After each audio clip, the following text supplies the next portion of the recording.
Finally আমরা কথা বলবো Redmi Note 12 Pro Max ফোনটিকে নিয়ে। এই ফোনটির হাইলাইটেড বিষয়গুলো নিয়ে যদি কথা বলি তাহলে এই ফোনটিতে আমরা প্রসেসর হিসেবে পেয়ে যাব MediaTek Dimensity 1080 একটি পাওয়ারফুল গেমিং প্রসেসর। সেই সাথে ফোনটির ক্যামেরা পারফরমেন্স রয়েছে 200 মেগাপিক্সেলের ক্যামেরা, আরও রয়েছে 5000 mAh এর ব্যাটারির পাশাপাশি ফোনটিতে চার্জিং হিসাবে ইউজ করা হয়েছে 120 ওয়াটের ফাস্ট চার্জার, যে চার্জারটি দিয়ে ফোনটিকে ফুল চার্জ করা সম্ভব 19 মিনিটের মধ্যে। তাই আজকের এই ভিডিওতে আমরা কথা বলবো Redmi Note 12 Pro Max ফোনটিকে নিয়ে সম্পূর্ণ ডিটেলসে, ফোনটির ভালো দিক এবং খারাপ দিকগুলো নিয়ে, সেই সাথে ফোনটির পারফরমেন্স নিয়েও কথা বলবো। তো আপনারা দেখতেছেন ASL Tech Zone, এখনো চ্যানেলটিতে নতুন হয়ে থাকলে চ্যানেলটি সাবস্ক্রাইব করে পাশে থাকা বেল আইকনটি অন করে দিবেন। প্রথমে যদি আমরা এই ফোনটির ডিজাইন এবং বিল্ড কোয়ালিটি নিয়ে কথা বলি তাহলে এই ফোনটির ব্যাক সাইডে থাকছে গ্লাস এবং ফ্রেমে থাকছে অ্যালুমিনিয়াম। ফোনটির ব্যাক সাইডে আমরা তিনটি ক্যামেরা দেখতে পাবো। ক্যামেরা মডিউলটা Redmi Note 12 ফোনগুলোর মতোই সেম ভাবে করা হয়েছে। এই ফোনটি তিনটি কালারে লঞ্চ করা হয়েছে, ব্ল্যাক, হোয়াইট, ব্লু। ফোনটির ওজন করা হয়েছে 208.4 গ্রাম। ফোনটির পোর্শন বাটন নিয়ে কথা বলতে গেলে সকল পোর্শন বাটন এই ফোনটিতে ইউজ করা হয়েছে, যেমন 3.5 মিলিমিটার হেডফোন জ্যাক ইত্যাদি। তবে এই ফোনটিতে শুধুমাত্র দুটি সিম কার্ডকে ইউজ করা যাবে, এক্সট্রা এইচডি কার্ড ইউজ করার স্লটটি এই ফোনটিতে দেওয়া হয়নি। ওভারঅল ফোনটির ডিজাইন Redmi Note সিরিজের অন্যান্য ফোন থেকেও যথেষ্ট ইউনিক করার চেষ্টা করেছে এবং দেখতেও যথেষ্ট প্রিমিয়াম লাগে। এখন যদি আমরা এই ফোনটির ডিসপ্লে পারফরমেন্স নিয়ে কথা বলি তাহলে এই ফোনটিতে আমরা ডিসপ্লে হিসাবে পেয়ে যাব 6.67 ইঞ্চির OLED প্যানেলের একটি ডিসপ্লে, যা ফুল এইচডি প্লাস রেজুলেশনের, যাতে রয়েছে 120Hz রিফ্রেশ রেট। ফোনটির ডিসপ্লে রেজুলেশন হবে 1080x2400 পিক্সেলস। ফোনটির পিক্সেল ডেনসিটি 395 ppi। এই ফোনটির স্ক্রিন বডি রেশিও 86.8%। এই ফোনটিতে স্পিক ব্রাইটনেস রয়েছে 900 নিটস, যার জন্য এই ফোনটি সানলাইটে অনেক ভালো পারফরমেন্স করবে। ওভারঅল Redmi Note 12 সিরিজের যে ফোনগুলোকে লঞ্চ করা হয়েছে সকল ফোনগুলোর কিন্তু ডিসপ্লে পারফরমেন্স অনেক ভালো রাখা হয়েছে, যার জন্য ফোনগুলো আউটডোর এবং ইনডোরে অনেক ভালো পারফরমেন্স করবে। সে সাথে ফোনগুলোর মধ্যে কোনো রকম কন্টেন্ট প্লে করতে গেলে শার্পনেসের ঘাটতি একদমই থাকবে না। এখন যদি আমরা এই ফোনটির পারফরমেন্স নিয়ে কথা বলি তাহলে ফোনটিতে রয়েছে Android 12, কাস্টম ইউআই হিসাবে ফোনটিতে রয়েছে MIUI 13। ফোনটির চিপসেট নিয়ে কথা বলতে গেলে MediaTek Dimensity 1080 একটি চিপসেট রয়েছে, যার জিপিইউ হিসাবে রয়েছে Mali G68 MC4।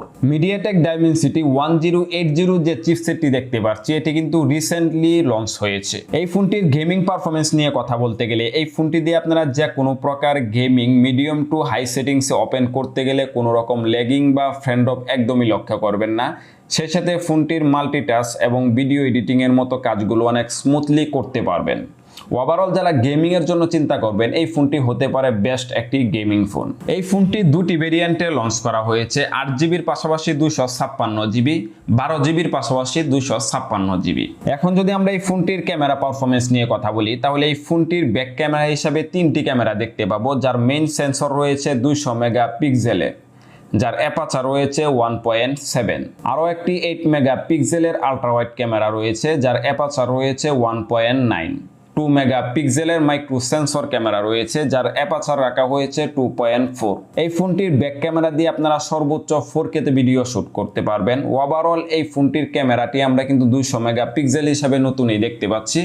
তো এখন দেখার পালা যে এই ফোনটির ক্যামেরাটা কতটা ভালো পারফরমেন্স করে। এখন যদি আমরা এই ফোনটির সেলফি ক্যামেরা নিয়ে কথা বলি তাহলে 16 মেগাপিক্সেলের সেলফি ক্যামেরা পেয়ে যাব, তবে সেলফি ক্যামেরার মধ্যে আমরা 4K এর অপশনটি মিস করব। ফোনটির ব্যাটারি ক্যাপাসিটি নিয়ে কথা বলতে গেলে 5000 mAh এর ব্যাটারি পাশাপাশি ফোনটিতে ইউজ করা হয়েছে 120 ওয়াটের ফাস্ট চার্জার, যা চার্জারটি দিয়ে ফোনটিকে ফুল চার্জ করা সম্ভব মাত্র 19 মিনিটের মধ্যে। তবে এই ফোনটিতে আমরা যে চিপসেটটি দেখতে পাচ্ছি সেটা কিন্তু বেশি ব্যাটারি শোষণ করে না, যার জন্য এই ফোনটির ব্যাটারি ব্যাকআপটাও যথেষ্ট ভালোই দিবে। 1 থেকে 1.5 দিনের মতো ব্যাটারি ব্যাকআপ অনায়াসেই পাওয়া যাবে যারা নর্মাল ইউজার আছেন তাদের জন্য।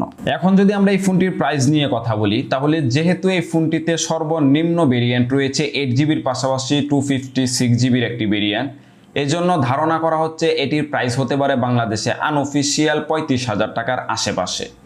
তবে যদি 35,000 টাকার আশেপাশে এই ফোনটিকে লঞ্চ করা হয়, ওভারঅল আমরা যে কনফিগারেশনটি এই ফোনটিতে দেখতে পাচ্ছি ডিসপ্লে পারফরমেন্সের দিক থেকে এই ফোনটি অনেক দূর এগিয়ে আছে। সেই সাথে চিপসেটের দিক থেকে এই ফোনটি ভালো পারফরমেন্স করবে গেমারদের জন্য।